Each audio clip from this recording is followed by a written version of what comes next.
Syederalon Presiden Chechnya Ramzan Kadyrov dilaporkan melakukan perjalanan ke Ukraina, tempat bertempurnya militer Chechnya dengan Rusia. Berikut informasi selengkapnya.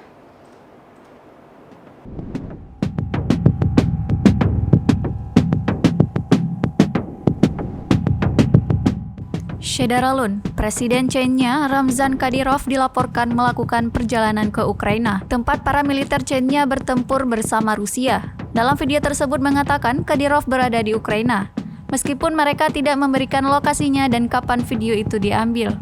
Kadyrov sendiri belum mengonfirmasi di akun media sosial pribadinya bahwa dirinya berada di Ukraina. Kadyrov diperlihatkan bertemu dengan para tentara Chechnya. Kehadiran pejuang Chechnya di Ukraina telah dilaporkan secara luas. Assalamualaikum. Ahmad Ajitara Komandir. Beberapa video telah diambil oleh unit-unit Chechnya saat mereka bersiap untuk berangkat ke Ukraina atau saat mereka bergerak di dalam Ukraina. Unit paramiliter Chechnya secara luas dianggap sebagai kekuatan tempur yang tangguh. Mereka pernah dikerahkan ke Ukraina Timur di masa lalu, serta ke tempat-tempat seperti Suriah. Kadyrov yang menyebut dirinya prajurit Putin telah memposting video pasukan Chechnya bersenjata lengkap di wilayah Kiev sebagai bagian dari pasukan invasi Rusia.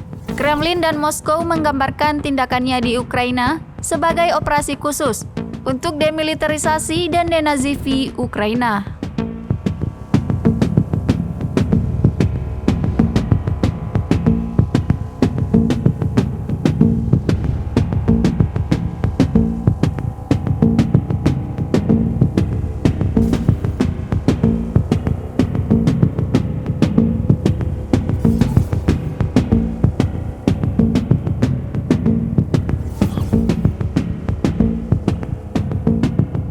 Demikian informasi kali ini, Syederalon. Tetap saksikan terus informasi lainnya di kanal YouTube Serambi On TV.